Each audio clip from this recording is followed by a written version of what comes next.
Masya Allah, inilah tempat dan peristiwa ajaib yang dilihat Nabi Muhammad saat perjalanan Isra Miraj dari Makkah ke Baitul Maqdis. Pernahkah kalian membayangkan sebuah perjalanan yang melipat jarak ribuan kilometer dan menembus dimensi langit hanya dalam satu malam? Itulah Isra Miraj.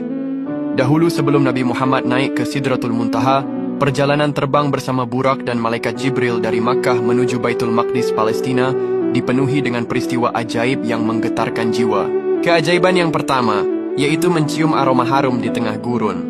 Saat melintasi suatu tempat di tengah perjalanan, tiba-tiba tercium aroma yang sangat wangi, melebihi harumnya kasturi paling murni.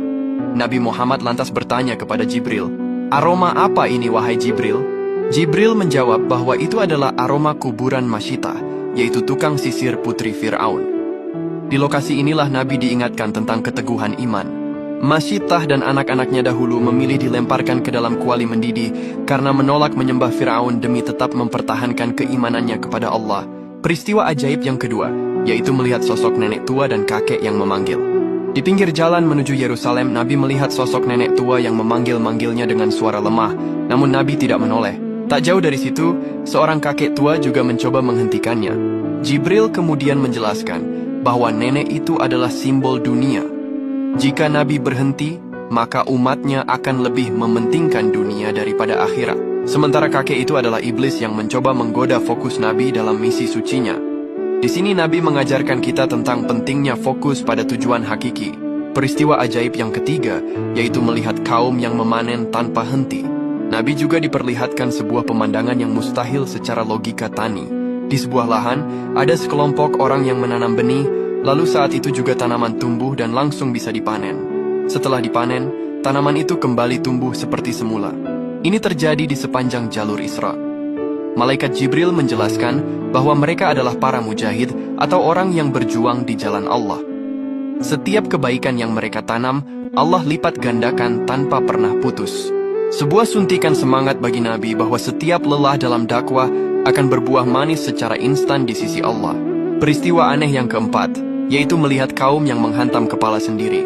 Pemandangan berubah menjadi mengerikan di titik lain. Nabi Muhammad melihat orang-orang yang menghantamkan batu besar ke kepala mereka sendiri hingga hancur. Lalu kepala itu utuh kembali dan mereka melakukannya lagi terus-menerus. Nabi merasa iba dan bertanya, ternyata itu adalah perumpamaan bagi umat yang berat kepalanya untuk sujud melaksanakan sholat fardu.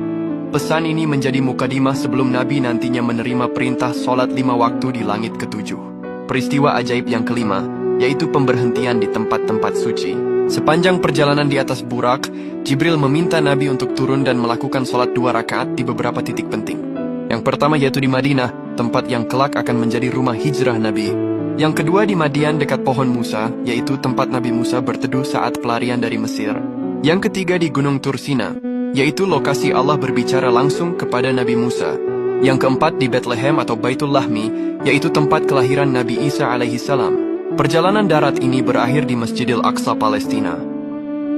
Di sana, Nabi Muhammad melakukan hal yang belum pernah terjadi dalam sejarah dunia, di mana beliau mengimami sholat seluruh Nabi dan Rasul atas izin Allah dalam satu syaf sholat yang rapi. Disinilah Nabi Muhammad diakui sebagai Imamul Anbiya atau pemimpin para Nabi. Setelah mengikat Burak di tembok yang kini dikenal sebagai Tembok Burak, beliau memimpin sholat yang menyatukan seluruh risalah langit sebelum akhirnya tangga cahaya Miraj turun untuk membawanya ke singgasana Arsy. Maha suci Allah atas segala kuasanya. Allahumma salli ala Sayyidina Muhammad.